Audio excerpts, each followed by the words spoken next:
All right, all right. So, hopefully everybody's figured out who I am. My name is Nancy Zwick.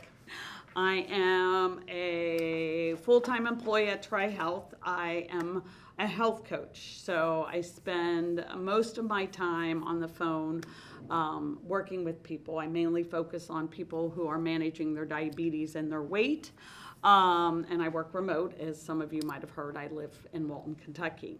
All right. Besides, I'm a registered dietitian. I also am a certified diabetes educator. So I've done a couple of these talks. I was here last year. I did gut health, and we had a lot of fun with that one. So Jamie, who I know no longer works for us, asked me, she had this scheduled a long time ago and asked me to do something for National Nutrition Month. If you did not know, the month of March is National Nutrition Month, and our theme this year is Beyond the Table. So it's a lot of fun, and of course it's almost over. So we're going to talk about plant-based nutrition, all right? I don't know if anybody's ever heard the public health message called Meatless Mondays before. Yes, no, is that? You're shaking your head. Yeah, all right, all right. So has anybody heard of the dietary guidelines before? Or is that something just dietitians know about? All right. So the dietary guidelines have been around for many, many, many, many years, and they get updated based on science every 5 to 10 years. As you know, the government moves very slow. And is everybody familiar with ChooseMyPlate.gov website? Okay. Again, that's all goes together. And then does anybody read food labels? FDA, okay. All right. That is all being paid by our tax dollars. And I love to bring that up at this time of year. So, you know, tax day is April 15th. But our tax dollars support all that stuff to try to make it so you can make an education choice on what you choose to eat or what not to eat, all right? So again, back to the dietary guidelines. So when they were updated this last go around, they came up with the slogan, Meatless Mondays. They came up with it because there's a lot of science and two huge organizations that support plant-based diets, lifestyles, and that is the American Heart Association and the American Cancer Society. They really, really promote a plant-based diet. And I had to bring this. If you ever want to watch it, you might be able to find it on Netflix. It's called Forks Over Knives. It is tedious to watch. Tedious because it's all science. It's listening to all these big researchers. To me, yeah, I had to go through it a couple times, but it is definitely tries to give you the solid science on why it is recommended to follow a plant-based diet, okay? So I brought that here. The other thing that just came out on Netflix, and I don't know if it's still there or not, it's called You Are What You Eat. It was a documentary, very, very interesting, where it was done in California. Well, it was based in California. And what they did is they followed identical twins. And each twin, they were identical twins, and they followed them. One had to follow a heart-healthy, meat-based diet, and the other one had to follow a vegan diet. So they followed them, and that really was very interesting to see the results of that one. And like I said, that was on Netflix. I saw it the beginning of this year. I was going to try to check before I came, but that is another neat documentary that, again, science is out there trying to help people understand that, yes, a plant-based diet. All right. So with all that said, oh, I do that all the time. I apologize. Sorry. We're not a full screen, and I don't know if I want to be a full screen because I got to go back to, and you guys are okay, right? You can see. All right. So basically, as I was rambling on about some resources, so again, shifting from animal to plant-based, you know, again, this is a personal choice. I will never, ever, I will tell everybody, it's a personal choice. If you want to do it, great. I will help you. But if you choose not to, I understand that completely too.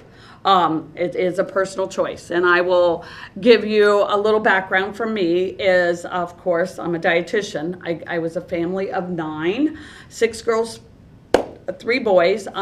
Definitely grew up eating lots of bologna and hot dogs and things like that, if you can imagine. And when I went into my internship is when I graduated to a plant-based diet. I don't call myself a vegan. I don't eat much meat. So primarily plant-based, but I have not really focused on animal protein since my early 20s, because that's when I was doing my internship in Indianapolis. I am now 62 years old. So just to give you that background. All right. So again, is this something that you might want to try to do? Is it worth the health benefits? All right, so with that said, I have this wonderful dietitian, and I'll thank COVID for this.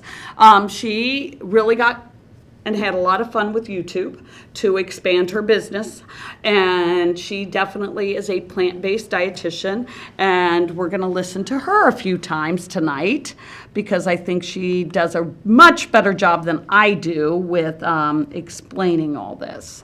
So I will, and it's nice to break things up. So hopefully this will work. This is the quickest way to clear out stuck poop. Fiber helps you poop, right? Okay. Nope. What about drinking lots of water? Yes, it Hi does. everyone, I'm Whitney and welcome back to another episode of The Sitch. Today we're talking about protein. I'm just eating ground beef straight out of the package these days. It's got a lot of protein. I'm going to let you in on a little secret about protein. You don't need as much as you think. Despite what your gym buddy or your trainer or The Rock told you, you're likely already eating plenty of protein. The average person needs about 0.8 grams of protein per kilogram of body weight. Heard that? Kilogram, not pound. Those recommendations you've heard from bodybuilders to eat 2 grams of protein per pound are more than 5 times the recommended amount. This is not only outrageous and totally unnecessary, but also potentially seriously harmful to your health, as you'll see in a bit. In fact, your body can only use about 15 to 25 grams of protein at one time for muscle building. The rest of that protein gets broken down and used as fuel. Or like everything else you consume, it gets stored as fat. Basically, it doesn't matter if you're eating cookies or broccoli or a T-bone steak, if your body doesn't immediately need that energy, it gets stored as fat. The adequate amount of protein to support all of our bodily functions and muscle mass is only 47 grams for the average 130-pound man or woman, and 65 grams for a person who weighs 180 pounds. That's not a lot. However, the average American male consumes about 102 grams of protein a day, and the average woman consumes around 70 grams. Now you may be thinking, big deal. So what if some of the protein I eat gets burned off? It's better than eating carbs, right? Wrong.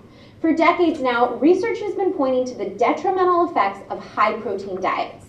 One study showed that adults aged 50 to 65 who consumed 20% of their diet from protein had 4 times the risk of developing cancer compared to people who only consumed 10% of their diet from protein. In the blue zones, which have the largest population of people living over 100, protein intake is closer to this 10% rate, unlike the typical Western diet. Animal studies support this association between protein and longevity, showing that rodents placed on low-protein diets live longer. Side note, we've known for a long time that putting mice on a low-calorie diet makes them live about 40% longer. But this is even more remarkable. By specifically restricting just protein or certain amino acids like methionine and the branched-chain amino acids, but not total calories, the mice still live longer and have less disease than those fed a normal chow diet. So why is this happening? Well, researchers believe it's due to the fact that protein increases our body's production of a hormone known as IGF-1, insulin-like growth factor. High levels of this growth-promoting hormone have been associated with higher rates of chronic diseases like breast and prostate cancer. So the more protein you eat, the higher your IGF-1 level. Meanwhile, people with low IGF-1 levels have extremely low rates of cancer and diabetes. For example, there's a group of people living in Ecuador with a condition known as Laronde syndrome. These people are unable to produce IGF-1. A recent study of this group showed that out of 99 adults, only 1 was diagnosed with cancer over a 22-year period, and none of them developed diabetes. Their relatives, however, with normal IGF-1 levels had rates of cancer and diabetes of 17% and 6% respectively, similar to the general public. So as you can see, eating a ton of protein isn't all it's pumped up to be. But what about weight loss? I know some of you may not give a damn about chronic disease, but I'm here to tell you, you still don't need a high protein diet. The majority of research shows that when dieters eat the same amount of calories, it doesn't matter if those calories come from carbs or protein, they lose the same amount of weight. What matters is the sustainability of your diet. I don't know about you, but I don't want to live in a world where I have to avoid bread and pasta and subsist off chicken breasts and protein powder. Ugh, no thanks. I'll be over here happily eating a balanced diet. So to sum it up, for strong, healthy body and proper metabolic functioning, you only need 0.8 grams of protein per kilogram of body weight, or about 0.36 grams per pound. Athletes typically need a little more, 1.2 to 1.8 grams of protein per kilogram, or 0.54 to 0.81 grams per pound. Remember, this is athletes we're talking about, not weekend warriors. The average person doing a few studio workouts a week likely only needs slightly above the RDA. More important than total protein intake, though, is protein timing. You want to get in that 15 to 25 gram dose of protein we talked about earlier between 30 minutes and 2 hours after your workout for optimal muscle building. Finally, pregnant women and the elderly also have increased protein needs, while people with certain chronic diseases may have higher or lower needs. Talk to a dietitian if you have questions, because intake should be individualized. And that's the sitch. I know we covered a lot of ground here, so if you have any questions, please leave them in the comments section below. I'll try to answer all of them.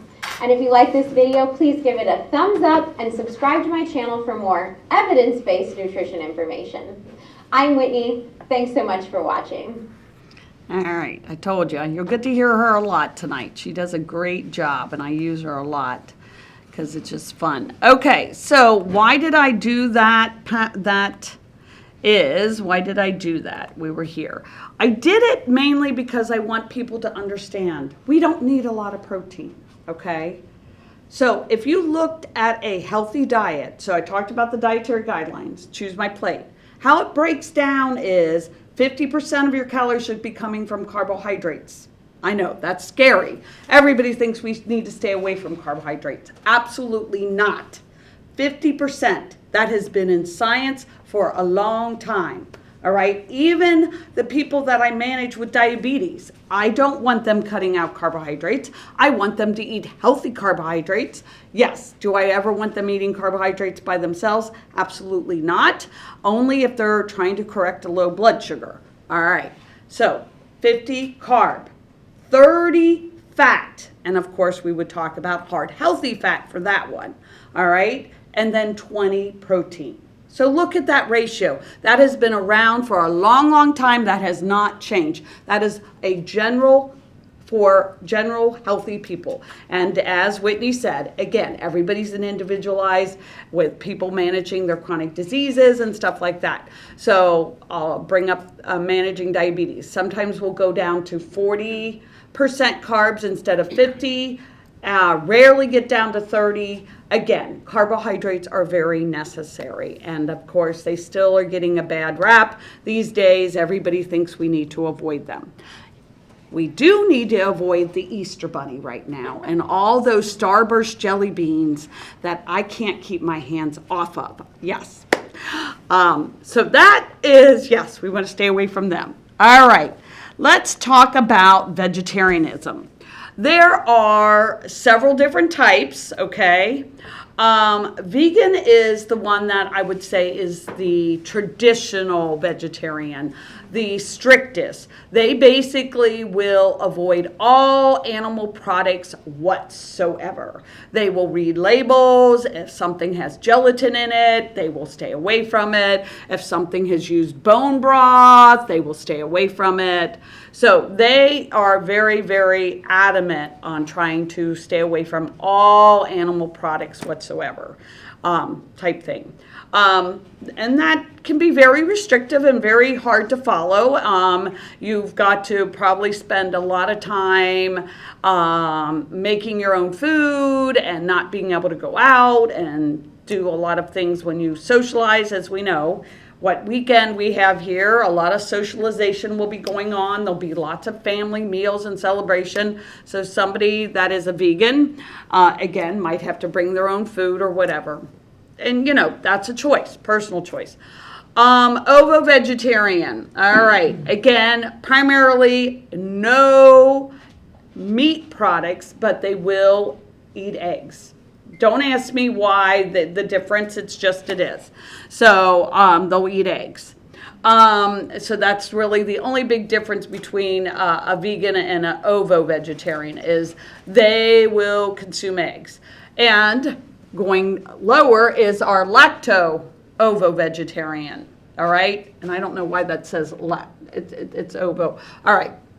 So, but anyway, it's a lacto ovo. That is the most popular, the most common vegetarian. They do dairy and eggs, but they stay away from animals such as the beef, poultry, seafood, things like that. That is the most popular one, type of vegetarian. All right.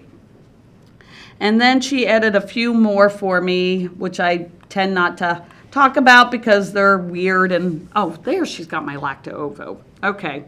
And that's the one that does no meat or poultry, but will eat seafood and dairy and eggs. I don't hear a lot about that one. Maybe I don't live in the right area. Maybe if I lived in Florida or California near the ocean, but I don't hear that one. The lacto, like I was saying, is the one that is the most popular.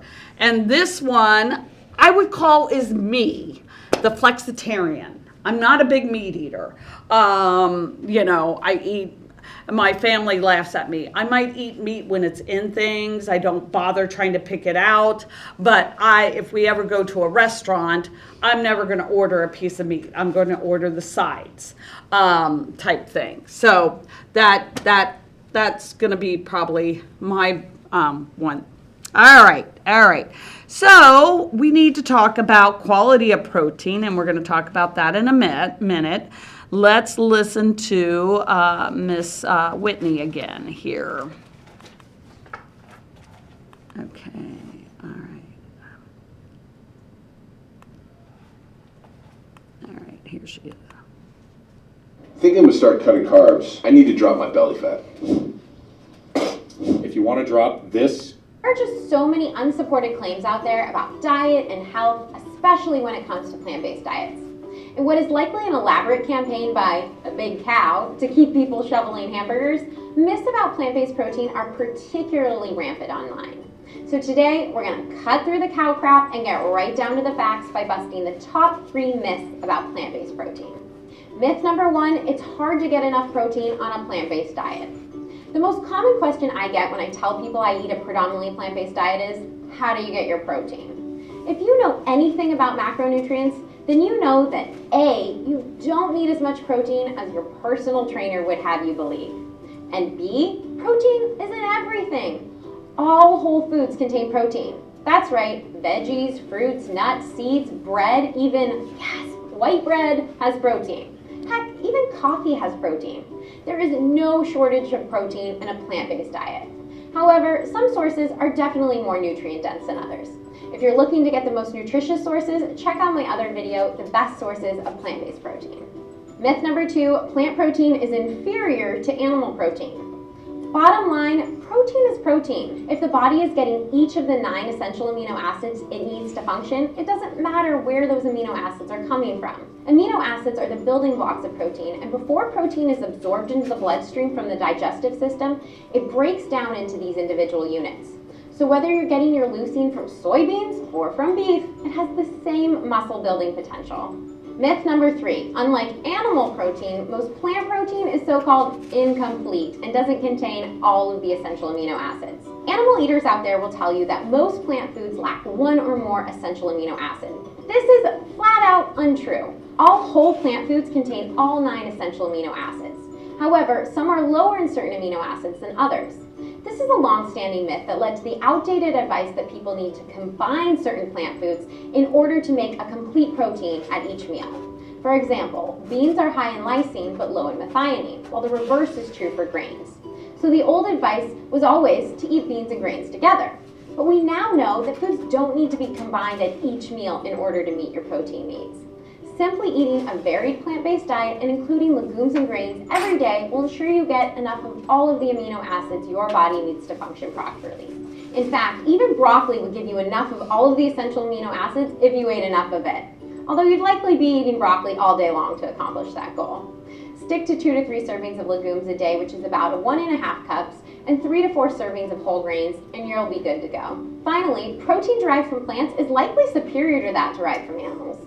Studies show that diets high in animal protein are at higher risk of cardiovascular disease, cancer, and diabetes.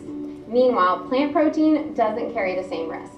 This is likely due to the other things that are found in sources of plant or animal protein.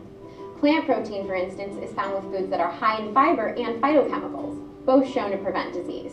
Animal protein is found with saturated fat, heme iron, and molecules that are known to form toxic substances inside the body, like nitrous amines. So now you see why the myths about plant-based protein are totally bogus. What other myths have you guys heard? Share them in the comments below. And if you're looking to move towards a more predominantly plant-based diet, head over to my website, Whitney ERD, to get my free 7-day predominantly plant-based meal plan. And if you like this video, give it a thumbs up and subscribe to my channel for more evidence-based nutrition information and healthy original recipes. I'm Whitney. Thank you so much for... All right. So why do I show that one? Because I'm going to move on to my next slide, which is why would I worry about somebody that wants to be a vegan? So we're going to go with the vegan, the most strictest type of vegetarian lifestyle. So I like using that, I could have shown it afterwards, is because she was right when she talked about essential amino acids. So I'm 62. I was in college in my early 20s. When we were taught all about it, we were taught that we would have to teach people how to complement their proteins. It was that's how we were taught about vegetarian lifestyles, that plants were incomplete protein sources because they were missing certain amino acids. And so if somebody wanted to do it, beans and rice, peanut butter and a whole wheat bread. I mean, there's reasons those combinations. Well, of course, thank goodness, we have people that are very smart and love to dig into science and won't let things go. That, of course, over the years, they proved that was not something we had to do at all. That as long as a person is eating a well-rounded diet when it came to plant sources, their body would get all those essential amino acids and their body would figure out how to put them together correctly. So again, this typically is not a concern, but it's still up there on the PowerPoint. One, I would just want to make sure people are well educated on how much protein somebody needs, especially a child. And I leave that up there because there are, unfortunately, places in this world that children do suffer from kwashiorkor. In Africa, South America, because they are not getting good quality protein on a regular basis. And children grow, of course, much faster than us adults, which is a good thing. We become adult and our aging slows down, thank goodness. I look in the mirror though and I think, oh my gosh, where did that wrinkle come from?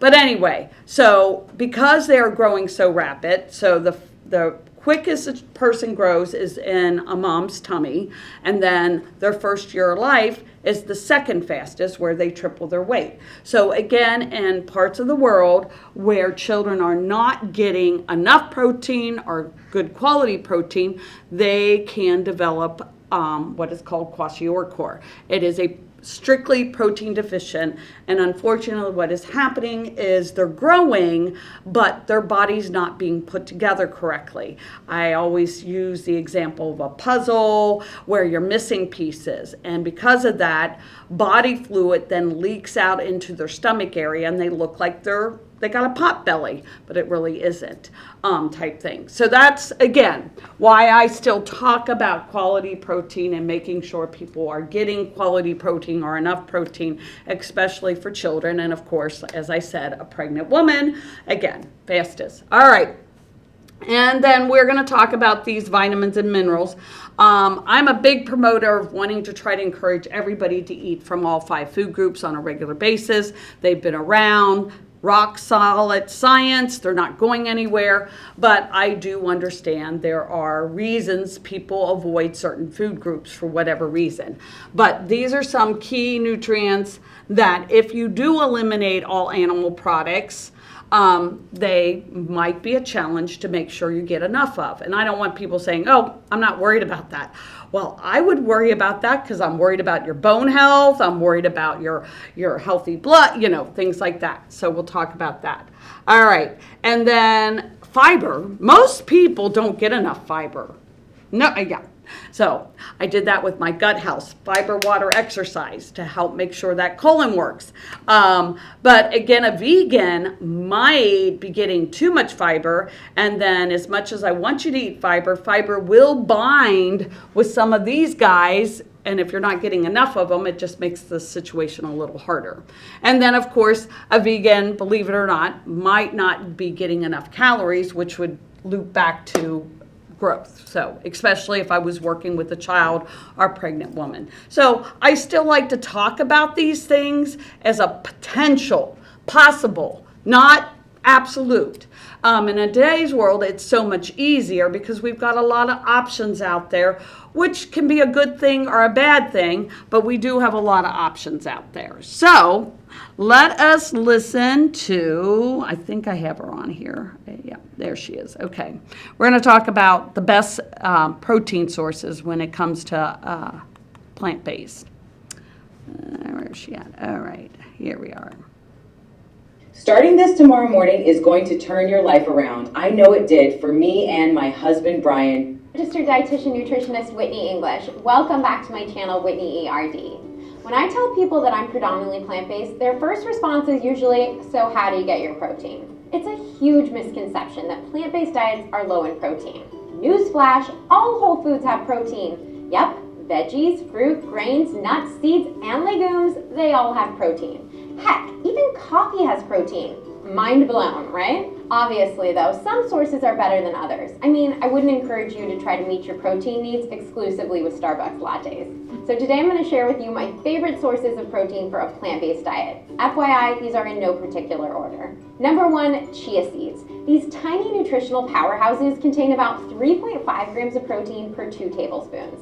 They're also packed with other important nutrients for plant-based diets like calcium, iron, and zinc. I like to toss them in just about everything I eat. Smoothies, bowls, on top of toast, as an egg replacement, anything goes. Number 2, tofu. Tofu is by far my favorite source of plant-based protein. With about 15 grams of protein per 4-ounce serving, tofu provides approximately 1/3 of the average woman's protein needs for the day. It's also incredibly versatile. Soft tofu can be blended into a smoothie, medium tofu can be incorporated into vegan cheeses, and firm or extra firm tofu can be used for stir fries and heartier dishes. And it has a mild flavor profile, so you can really use it for any type of dish you like. It easily takes on the taste of sauces or spices used in cooking. It also has great texture for those new to plant-based eating and is easily subbed for meat in many meals. I like House Foods tofu as all of their soybeans are non-GMO and grown in the US. And despite what you may have heard, soy foods like tofu have tons of nutritional benefits. Studies show that soy may help prevent chronic diseases like cancer, heart disease, and diabetes. It's also perfectly safe for kids. Research shows no difference in reproductive or endocrine functioning in adults who consume soy formula as infants. In fact, it's likely that the earlier you start consuming soy, the better. Studies show that women who consume soy in early childhood have an even greater reduced risk of breast cancer compared to those who begin consumption later in life. Number 3, sprouted whole grain bread. Ignore the low-carb crowd. Whole grains are essential to a healthy diet, and despite what you may have heard, they're actually so much more than just a source of carbohydrates. Whole grain bread has about 6 grams of protein per slice. That means one sandwich is packing about 1/4 of your daily needs before we even get to the filling. Whole grains are also an excellent source of fiber, which helps maintain a healthy digestive system and prevents chronic diseases like cancer and cardiovascular disease. Number 4, quinoa. Quinoa is what some people would call a complete protein, although I dislike that term. All whole plant foods contain all 9 of the essential amino acids. Some just have lower amounts than others. Still, quinoa, like tofu, has a large amount of all of the essential amino acids and 8 grams of protein per cup, making it a really great plant-based protein option. I like to meal prep a big batch of quinoa to use during the week in salads, wraps, Buddha bowls, and stir fries. Number 5, hemp seeds. Hemp seeds are an under-the-radar protein star. They've got about 6.5 grams of protein per 2 tablespoons and are so easy to toss into salads, smoothies, and bowls to add a punch of plant-based protein. They lend a really nutty, crunchy bite to meals. Additionally, you can throw in a couple scoops of hemp seeds into a blender with water to make a quick and tasty hemp milk in a bind. Number 6, peanut butter powder. This girl would eat peanut butter by the jarful if it was nutritionally and socially acceptable. While peanut butter is a great source of healthy fat, peanut butter powder gives you more protein per calorie, so it's a great way to boost the plant protein content of meals. I like to add it as a protein source to smoothies instead of using protein powder or to sauces to add major nutty flavor. Number 7, oats. Like bread, most people only think of carbohydrates when they think of oats, but whole rolled oats pack about 11 grams of protein per cup. They're a mainstay in Wits Kitch, as you can see over there, and I go through buckets of them every week. Oats are great for the obvious oatmeal in the morning, but I like to use them in waffles, pancakes, baked goods, energy balls, and even to bulk up smoothies. Number 8, nutritional yeast. These nutty yellow flakes are a plant-based eater essential. 2 tablespoons contain about 8 grams of protein and an ample dose of iron and a plethora of B vitamins. Nutritional yeast lends a savory flavor to meals, and it's great for making vegan cheese. I also like to toss it in with popcorn and olive oil for a yummy snack. Number 9, broccoli. I like to say this vegetable is cruciferocious. That's because 1 cup of cooked broccoli has almost 4 grams of protein. That's quite a bit for a veggie. In fact, calorie for calorie, broccoli actually has more protein than some types of beef. While you'd have to eat a ton of broccoli to equal the amount in a steak, I think most plant-based eaters would be up for that challenge. And lastly, number 10, lentils. While all beans pack a ton of plant protein, lentils top the list with about 18 grams of protein per cup. These versatile little pulses are perfect for stews, soups, veggie burgers, mock taco meat, Buddha bowls, you name it. I've always got a few cans in the cupboard for quick and easy meals. Just remember to get BPA-free cans. And those are my top 10 plant-based protein sources. Did I miss one of your favorites? Let me know in the comments below. And if you like this video, please give it a thumbs up and subscribe to my channel for more evidence-based nutrition information and healthy original recipes. And visit... All right. She's an awesome RD. What can I say? All right. So, again, let's talk about vitamins and minerals that I have to, what I call, still worry about or make sure people know where they're getting those sources from. Vitamin D. Who knows what vitamin D, where vitamin D really comes from? The sun. Thank you. It is the sunshine vitamin, all right? So not to bore you with the story or the history of vitamin D, but I'm going to do it very quickly. All right, so vitamin D is a sunshine vitamin, all right? Vitamin D is essential for our bodies to absorb calcium into our bones, okay? All right, so how did they figure out that? They figured that out a long time ago up north with children. Once again, you remember me talking about children, how rapidly they grow. Well, these children were getting bowed legs, all right? It took a long time, but thank goodness people are smart and they won't give up. They figured out that these children were not exposed to the sun enough, and so their bodies were not absorbing the calcium, so they had soft bones that bowed, and it was called rickets. So a long time ago, they figured out, well, what do we need to do? We need to start fortifying milk with vitamin D. All right, who grew up with, oh, I drink vitamin D milk?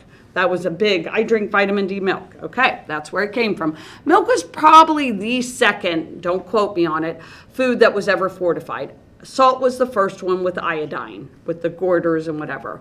So again, they figured out the importance connection vitamin D was to calcium. So that's why way back when milk became the most obvious, because way back when we didn't have all these beverage choices, guys. So, all right, so vitamin D. I will tell everybody right now that everybody should hopefully get their vitamin D level checked, especially where we live. And again, most of us probably need to take a supplement, vitamin D3, because again, the whole sunshine thing, the skin cancer thing, and yes, and not many foods naturally have vitamin D in them. There are a small amount, I've got a video, but I'm not going to show it, that, these foods are rich in vitamin D, but we don't eat enough of them. Vitamin D, thank goodness, is a fat-soluble vitamin, which means we store it. So I always thought, people being exposed to the sun, I mean, that's, again, I'll go back to what I was taught how many years ago. You try to encourage people to be exposed to the sun during the summer months, 20 to 15 minutes or whatever, that your body would store enough vitamin D to get you through the winter months. Well, we've learned a lot that that's not true. And like I said, with the whole skin cancer and staying away from the sun, I am a big promoter that, unfortunately, I truly believe most people should be taking a vitamin D3 supplement. So even if you're a vegan or not a vegan, and you should get your vitamin D levels checked at least once a year, because vitamin D plays another huge role in lots of body processes. We always just connect it to bone and teeth health. All right, that brings me down to calcium. All right. So if you look at the food supply, it is all about, oh yes. What level of vitamin D? Just go with the RDAs. So it has to be vitamin D3, and just go with 100%. Don't go above it. It is a fat-soluble vitamin. You will. In terms of milligrams or units? It's in units. I think it's 300 IU units. I would have to look it up, so don't quote me. I just tell everybody to look for 100%. That's the easiest way to do it. So yeah. So I would second her suggestion to get tested, because I started out taking doses like that. Yeah. Because I was critically low during the winter months and had to go up to the thousands and thousands. Oh, did you have to do prescription? No, just okay. Canada, but they go up to like 10,000 units. Yep. Oh yeah, when you're critically low, they will pump it in you. Yes. I'm surprised they didn't do prescription, because there is a prescription that is like 10,000 or even higher, but it has to be a prescription because, not to scare you, vitamin D is a fat soluble. You store it, can be toxic. Yeah, so you have to pay attention to that one too. So definitely. Yeah, get tested. Absolutely. Like I said, it plays many roles besides just bone health, but that's where it's easy to connect it with everybody. So thank you for sharing. I appreciate it. So again, I would just go 100%. Definitely. I mean, I always thought it was pretty standard in today's world that most physicians, when they did your annual blood work, that vitamin D, but I'm realizing I could be wrong, that there are some primaries that, they're not on board with that, or they forget that should be part of the panel type thing. So just ask, because they're drawing blood anyway. What's a little more? So, all right, well, thank you. So calcium. So again, when you look at our food groups, yes, milk stands out. It definitely has the most calcium in it when you look at all. But it doesn't mean you can't get it other places, as Whitney shared. But it is one that I like to focus on a lot with my vegans. I'm like, where are you getting your calcium? Or somebody that's lactose intolerant and cannot tolerate any dairy products. It's like, don't just think, oh, I can't drink that. It's like, calcium is a huge necessary mineral in your body for various reasons, not just for bone health. And if you're not putting it in on a regular basis, your bones are going to suffer down the road. I always call osteoporosis, which is May is osteoporosis month, a pediatric disease with a geriatric outcome, because it's what you do over a lifetime. All right. So you got to put the calcium in to help your bones grow. All right. Everybody knows that. And then the next thing is you need to save up for retirement. All right. Just like everybody's saving financially for retirement, you need to save up for retirement, because once you get into your 30s, your body stops absorbing calcium in your bones. somewhere in your 30s. Don't get depressed on your birthday at 30. But, all right, so you need to have it stored because you will naturally lose bone mass as we get older. Ladies, menopause. All right, guys will lose bone mass too, but it's very, very, menopause is going to do it to us. So we need to get to that point of our life with a lot of bone mass so we don't end up with osteoporosis. Then the other thing that is happening on a daily basis is that calcium is necessary to keep your heart pumping, that heartbeat, okay?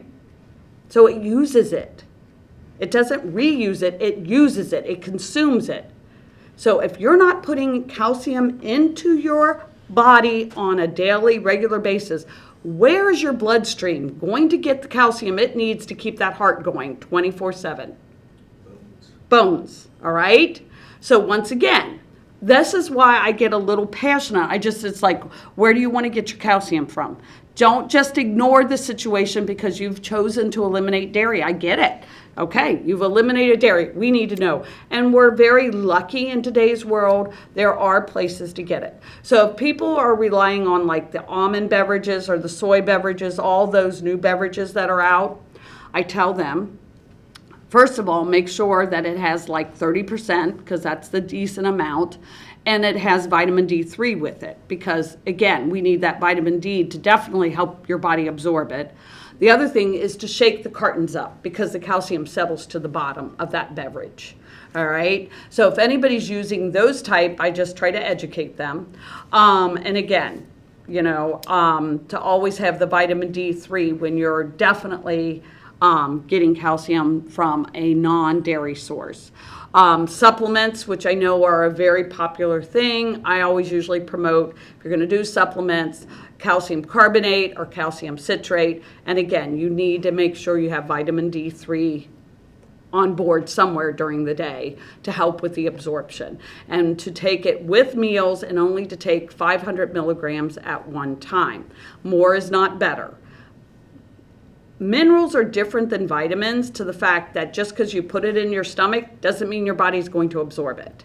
So so you want 500 milligrams. That's why it's 3 a day dairy. That's been a public health message because again, you spread it out. Your body's going to have hopefully a max absorption of the calcium that it needs to do the function it needs to do. So the biggest thing is to remember, calcium plays a huge role in keeping your heart beating 24/7. And if you're not putting calcium in, it's going to get it. It's only 1%, so it's a tiny amount. But think about that over years. If it's not getting it put into your diet, it's going to keep leaking it out. And as we know, my husband says, well, you could retire today. Oh, no, you have to work until you're 70. My husband's retired. So, he's always like, yeah, am I going to get to retire anytime soon? Who knows? Thank goodness I love my job. Iron and zinc and vitamin B12 I always put together because science has told me our bodies absorb them better in animal products. Again, we have lots of ways of getting them. Iron, I will always tell you if you're doing iron supplements or you're doing iron that is in a plant source, vitamin C is its helper. Just like vitamin D helps calcium, vitamin C is the helper for iron, all right? B12, technically, Mother Nature only put it in animal products, but that's been questioned over the years.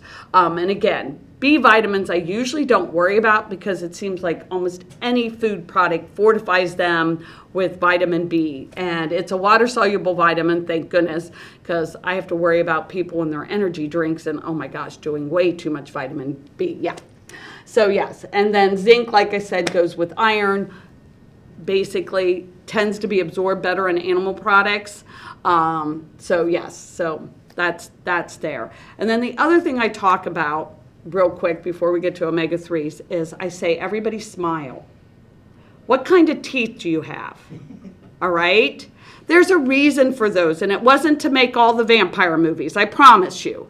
So again, I have to think logically, we were meant And then if you go back into history, and we could do that. So we were probably meant to eat some animal products, maybe not as much as our society does. So I just throw that one out there. All right, so let us listen to Whitney one more. Today we're talking about omega-3 fatty acid supplements. You know, fish oil. The omega-3 fatty acids, EPA and DHA, found mainly in seafood and in small amounts in some egg and dairy products, are important for heart health, cognitive functioning, and the development of the brain and eyes.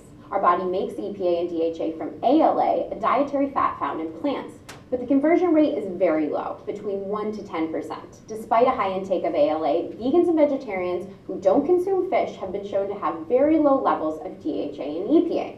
So one would assume that plant-based eaters should supplement to up their levels of these important fatty acids. But is that the case for all plant-based eaters? And if so, are the vegan-friendly omega-3 options available as effective as fish and fish oil? In order to answer those questions, let's look at the research on omega-3 supplements and various health conditions. First up, heart disease.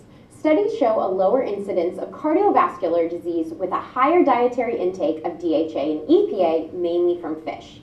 One study showed that as little as 1 serving of oily fish per week resulted in a 16% reduced risk of dying of heart disease. Meanwhile, large doses of EPA and DHA supplements, more than 3 grams per day, have been shown to lower triglycerides, some inflammatory molecules, and VLDL, a type of cholesterol that may be more atherogenic than other cholesterol molecules. This effect is not seen with ALA supplementation. However, when it comes to heart disease and mortality, supplementation of EPA and DHA has not been consistently shown to reduce risk. Some researchers believe this is because many studies didn't use a high enough dose of omega-3s to produce a benefit.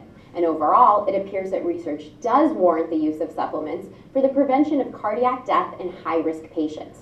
The American Heart Association recommends omega-3 supplementation for patients with heart disease and those who have had a recent heart attack. But what about plant-based eaters? Vegans and vegetarians have lower rates of heart disease and cardiovascular disease risk factors compared to omnivores, despite the fact that they don't eat fish and have lower levels of DHA and EPA. One study looked at healthy vegan men and healthy omnivorous men and found that the vegans had lower arterial stiffness. Some of the vegans were then assigned to take a daily 200 milligram omega-3 supplement, and no difference was found between the groups. Therefore, it appears that healthy vegans likely don't need to supplement to reduce their risk of heart disease. However, plant-based eaters and omnivores alike who suffer from heart disease or heart disease risk factors would likely benefit from supplementation. Next up, brain health. DHA is an important component of nervous cell tissue and a precursor for anti-inflammatory signaling molecules. Studies show that higher omega-3 fatty acid levels in the body are associated with better cognition scores in older adults. Fish consumption is also associated with better cognition and fewer neurotic plaques and neurofibrillary tangles in the brain, both characteristics of Alzheimer's disease. Meanwhile, low levels of DHA have been found in children with ADHD, and supplementation has been shown to improve symptoms. While research on omega-3s and brain health isn't definitive, the promising results and lack of negative side effects with moderate dosage seem to warrant supplementation for plant-based dieters at risk of cognitive decline or plant-based children with cognitive disorders. The populations at greatest risk of potential complications from consuming low amounts of omega-3s are pregnant women and breastfeeding moms. DHA is needed for proper central nervous system development. Needs ramp up during the 3rd trimester of pregnancy, and DHA accumulation in baby's brain continues throughout the first 2 years of life. Studies show that progesterone increases DHA synthesis during pregnancy, but not enough to meet increased needs, which is why the American Academy of Pediatrics and the American Pregnancy Association recommend that pregnant and breastfeeding women consume at least 200 to 300 milligrams of DHA per day. Low fish intake has been associated with low birth weight and low DHA levels with preterm birth. Meanwhile, low levels of DHA in the umbilical cord have been associated with impaired mental and psychomotor functioning at 6 months of age. Finally, low intakes of DHA in infancy have been associated with deficient accumulation of DHA in infants' brains. However, the effects of this are unknown on cognitive functioning and brain development. Studies show that vegan and vegetarian mothers have lower levels of DHA in their bloodstream, umbilical cords, and breast milk compared to omnivores. One study showed vegan moms had a 62% lower level of DHA in their breast milk. Unfortunately, there are no studies of plant-based moms examining the effects of lower DHA levels on cognitive development. Luckily though, plant-based mamas can easily meet guidelines for DHA intake by taking a plant-friendly omega-3 supplement, algae oil. Microalgae is the original dietary source of DHA. Fish consume this tiny marine plant and then accumulate it in their tissues. This is why seafood is such a great source of EPA and DHA, not because fish make it themselves. So basically, consuming algae oil cuts out the middleman. Algae oil has shown to be just as effective as fish oil at raising levels of DHA in the bloodstream. During my pregnancy and while I was breastfeeding, I used Nordic Naturals Algae Omega, which provides 195 milligrams of EPA and 390 milligrams of DHA. They now have a pregnancy-specific algae oil supplement as well. They're vegan prenatal. I love Nordic Naturals for a number of reasons. They ensure the purity of all of their products through third-party testing. Their algae oil is non-GMO and extracted using a chemical hexane-free process, and they care about sustainability. Their headquarters in California is LEED Gold certified, and their plant in Norway is powered entirely by unused fats from the production process. So back to our original question. Do vegans and vegetarians need omega-3 supplements? Well, given that plant-based eaters have a lower rate of the very conditions that omega-3 supplements are intended to prevent, blanket supplementation doesn't appear to be warranted at this time. But research does support supplementation for certain plant-based populations. This includes people with heart disease or heart disease risk factors, adults and children with cognitive impairments, and primarily vegan and vegetarian women who are pregnant or breastfeeding. And that's the sitch. Do you take fish or algae oil supplements? Let me know in the comments below. And if you like this video, please give it a thumbs up and subscribe to my channel for more evidence-based nutrition information. I'm Whitney. Thanks so much for watching. All right. So, I will tell you my opinion about omega-3s. In our area, I don't think we get enough in. Again, the American Heart promotes eating fish twice a week. And of course, us Catholics, it's all about Lent and Good Friday's tomorrow and whatever. But I truly believe that most of us do not get enough omega-3s in. So sort of like my vitamin D story, it is one that I've realized over the years that I truly try to encourage people to think about an omega-3 supplement. If they can, if they don't want to. There are lots of products now that are plant-based that are fortified with omega-3s because they're using products like mainly flaxseed oil. So like pasta, you can buy a pasta that is a good source of omega-3s. You can buy eggs, you can buy bread, you can buy peanut butter, you can buy cereals. So again, if you don't want to go down that route, and this is not, and again, it's not vegans or it's everybody. I worry about the omega-3 supplements because she touched on a few things, but there are so many connections to omega-3. She did the big ones, which was brain health. Heart disease is where it all started. But inflammation is another really big one that omega-3s help out with. Eye health is connected to that. So again, I try to encourage everybody to figure out, or I challenge them to figure out where their omega-3s are coming from. So, and not to just say, oh yeah, that, because we do need it. Yes? Do you have a ratio of vitamin C and iron? Oh, just do 100% of vitamin C to go with your iron. 1-in-1 ratio. Yeah, 1-in-1 ratio. There's an actual, so again, some of my clients that have low iron levels, there is a supplement out there now that they found it either at Sam's or Costco that they showed me that had the iron and the vitamin C and something to help make sure iron didn't make them that constipated, which is a big side effect of iron supplements is constipation. So I thought it was cute. I kept the picture. I don't know if I have it anymore, but I used it for other clients as, oh, you might want to try this type thing. All right, I know we're running out of time. I do want to show this, and you guys don't need to stay, but it's one of my favorite YouTube videos I use, just because I want people to think about the future of our food supply. And this is quite interesting. All right, yeah, okay. All right, I know, okay, we'll watch this.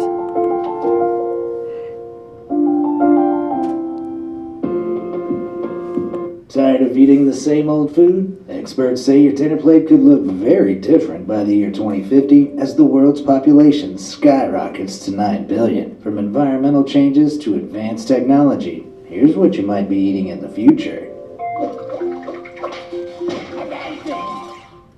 Jellyfish. Chowing down on stinging sea creatures might not sound appealing now, but according to the UK's Future of Food report, jellyfish will be a smash hit within the next 30 years.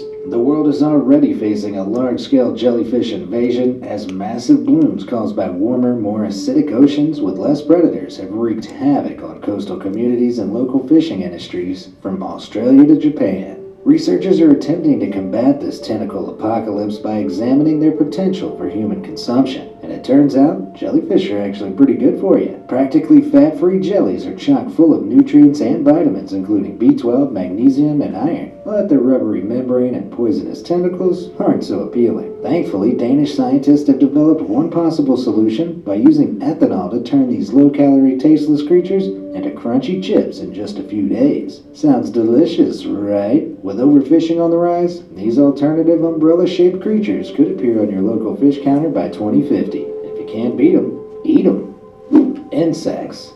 As animal and fish products become scarcer and more expensive, humans will turn to a less explored area of the animal kingdom for protein. Creepy crawlies. Around 2 billion people already eat bugs in places like Africa, where caterpillars and locusts are popular, and Japan and Thailand, where you'll find crunchy crickets and even wasps. Insect chow is a growing market, and researchers hope that around 1,400 edible species will soon be treated as mini livestock, rather than just a delicacy. Studies have shown that crickets are one of the planet's most sustainable sources of meat, and most insect species have just as much nutritional value alongside plentiful micronutrients like iron and zinc. Experts in the Netherlands have already established that entomophagy, or insect eating, is far more sustainable for the planet at large. Insect farms would leave little or no carbon footprint, requiring less space, water, and agricultural machinery, while greenhouse gases would be lessened as bugs aren't big methane producers. They might remain a novelty for now, but you never know what the future will hold. Alcosanth.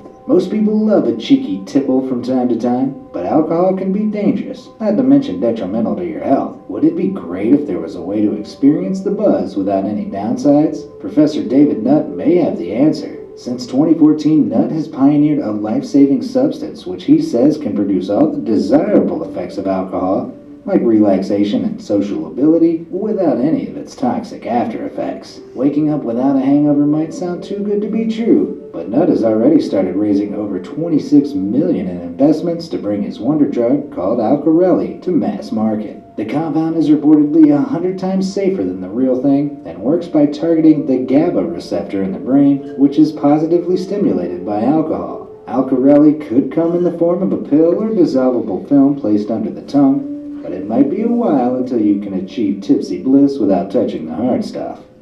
Sonic enhanced food. Sonic food might sound like something from the distant future, but the concept is actually pretty simple. Scientists at Oxford University recently led the aptly named Bittersweet study, which explored the effect that auditory stimulation can have on the way we experience familiar foods. The study found that the taste of food can be manipulated when combined with a background soundtrack that has changes to its sonic properties. Hence the uber cool name, Sonic Enhanced Food. As a general rule, low brass sounds tended to make things taste more bitter, whereas high-pitched tunes like piano keys or bells made things taste sweeter than usual. This discovery has already made its way into high-end restaurants, where special sensory-led experiences are available to diners. But experts also believe Sonic-enhanced cuisine could have beneficial health implications for the future. By enhancing flavor with sound, foods could be produced with less salt and sugar contents and still taste the same. Who knows, your favorite chocolate could soon come with a recommended playlist. Edible bottles. It's no secret that the world is producing more plastic waste than ever before, with some 8 million pieces of pollution finding their way into our oceans each day. But one London startup has devised a way to combat this ever-growing problem by eating it. The Uho is the brainchild of Skipping Rock's lab and is an edible sphere of safe drinking water, which requires no packaging because it can be consumed whole. This futuristic edible bottle is created by dipping frozen balls of liquid into an algae mixture that forms a membrane around the icy sphere. And when the ice melts, the membrane then forms a watertight seal around it. The tasteless membrane can be eaten, or you can sip the water and discard the 100% biodegradable coating. The Uho has been a hit at festivals and sporting events, but its single gulp size and delicate properties mean it needs some development before it can really hit the big time.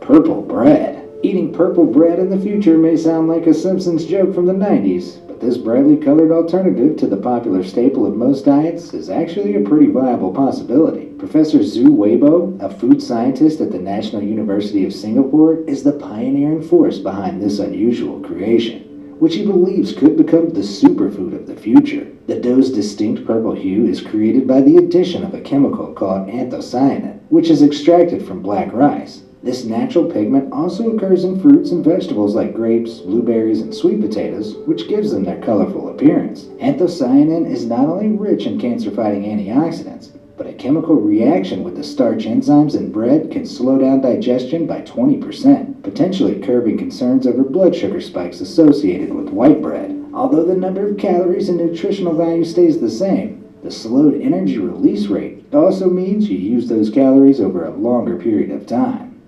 Farmed fish. At least 3.5 billion people rely on fish as their main source of protein, a figure set to double by 2050, but overfishing is already pushing many ocean stocks to the point of collapse. To meet these demands, the fish farming or aquaculture industry is on the rise, and since 2011, more fish has been annually farmed on land than beef. A recent report titled Towards a Blue Revolution has focused on the sustainability of farmed fish by recommending more land-based tanks. This closed container method means water can be treated to remain clean, and as 90% of U.S. seafood is currently imported, transport costs will fall significantly by locating farms closer to major markets. Fish farming is still a complicated process, but as 35 countries already produce more farmed fish than ocean caught, we can only expect this already $243 billion industry to keep booming. Lab meat. The meat industry creates more greenhouse gases than all modes of transport combined, and the most common cattle farming methods are now considered wildly unsustainable. Although more people are vegetarian, vegan, or flexitarian than ever, meat is still one of the most efficient ways of feeding humanity. To combat this problem, before the industry faces increased demand and limited resources, various projects have focused on one alternative: lab-grown meat. In 2012, Dutch scientists successfully grew strips of muscle tissue from cow cells, and the first cultured in vitro meat burger was eaten in London after being created in the Netherlands from 20,000 strands of protein and costing some $280,000. Since then, chicken nuggets have been made in San Francisco without harming a single chicken, and in 2019, British scientists grew animal cells on blades of grass. Mass-market lab meat is still not perfect. Scientists need to add fat and connective tissue to what is essentially lean mince, for example, but some food experts have claimed that customers will be able to buy lab-grown burgers for $10 as soon as 2020. Miso. Miso has been declared the breakout superfood of 2019, with a promising future ahead. But what exactly is it? And why has it become so popular? It turns out that this fermented bean paste has been a staple of Japanese culture for centuries, and is used as seasoning to add a taste known as umami to soups, salad dressings, stews, marmalades, and more. Miso has recently been adopted into Western culture because of its multitude of healthy properties, like being full of live bacteria cultures which can aid the digestive system and increase gut health. A link has also been made between miso and an ability to make us feel fuller, as its distinctly savory taste tricks the brain into thinking that it's consuming vital proteins. A 2013 study uncovered an even more impressive property, though, as the miracle paste was shown to help prevent radiation injury, treat cancer, and hypertension. Hi. Sorry, I don't, see if I can get it to stop. Yeah. Whether you've already tried it or not, you can probably expect to see more miso in the next 30 years. Fungi. Fungi makes up a quarter of the world's biomass, and human consumption can be traced back at least 18,700 years in the field of Chinese medicine. But many species are still considered delicacies or not eaten at all. Recent research into incorporating more than just the average portobello into our diets has focused on one unsung hero of the natural world, known as mycelium, which is the white web-like stuff mostly found on wetwood. This incredible substance has an impressive superpower. It can convert undigestible anti-nutrients into nutrients, and was even able to turn plastic waste into food by digesting and converting it into edible biomass using a specially designed fungi mutarium. By turning complex animal and plant matter into simple sugars and proteins, mycelium holds massive potential, and scientists are even considering ways to consume it as its own nutrient-dense food. The fungi market is now predicted to grow approximately 9.5% annually, so more of these incredible organisms are sure to turn up on our plates. GMO everything. Controversy over genetically modified foods has raged for decades, but GMO foods from fruit and veg to fish and livestock could be vital to the future of our diets. Selective breeding can yield a multitude of positive results, like veggies with more antioxidants that help our bodies fight disease, and bruise-resistant fruits with longer shelf life. Experts say GMOs can also revolutionize agriculture by producing pest-resistant plants, plants that require less fertilizer, and even plants that fight climate change by turning more carbon dioxide into oxygen. Biotechnology is becoming more accessible nowadays, and an innovative technique known as CRISPR now enables anyone with basic lab equipment to edit genes. As farmers no longer have to rely on large corporations and their patents, we can expect to see whole new strains of crops with a range of unique properties. Only time will tell the impact GMO will have by 2050. 3D printed food. The possibilities of 3D printing technology are seemingly endless. And although fully synthesized food seems a long way off, research into printed meals is well underway. Gourmet restaurants are already offering specially catered 3D experiences, while some German nursing homes have successfully rolled out a world-first 3D printed product called Smooth Foods in over 1,000 facilities to feed elderly residents who have difficulty chewing. Food designer Chloe Rutzerveld also produced a 3D printed nutrient-rich snack called Edible Growth, which is a yeast-like structure containing seeds and spores that sprout a few days after printing. Scientists believe 3D printing could be a sustainable alternative to traditional food production, as the machines could use cartridges made of hydrocolloid substances that form biodegradable gels with water. These machines could also be useful in working more unpalatable but nutrient-rich ingredients like algae, duckweed, and grass into familiar dishes. Someday soon, you might even be able to order your meals on an app and then watch them get printed out right in front of you. Algae. Of all the potentially edible things the world has to offer, sludgy green algae from the ocean's depths is probably not the first thing on your wish list. Surprisingly though, future food experts suggest that this abundant resource could be the answer to some of the world's most complex problems, including food shortages. There are 10,000 types of existing seaweed which release about 50% of the world's oxygen into the air, and many sea vegetables like arami, wakame, nori, and the popular health supplement spirulina are nutrient-rich and packed full of salty goodness. Algae farming could become the world's biggest cropping industry, as it can be grown in oceans rather than the Earth's available fresh water, 70% of which is already used for crops and livestock. Wellness company Iwi already has a 900-acre algae farm in New Mexico, which cultivates a strain of algae capable of producing 7 times the amount of protein as a land-based soybean farm. Scientists at Sheffield Hallam University have also experimented with using seaweed granules as a supplement for salt in bread and processed foods, meaning we might not have to gulp down sludge by the bucketful after all. So there you have it. Which of these future foods would you incorporate into your diet? Let me know in the comments below. And as always, thanks for watching. Yes, thank you. I know I ran over, but I just like ending it just to give you guys food for thought, where we're going, and think about, again, I know I'm 62, so what I was exposed to as a child versus what is now, out there. It is mind-boggling. Of course, I love to spend time in the grocery store because I'm a dietitian, but I am always overwhelmed when I see, where did this product come from?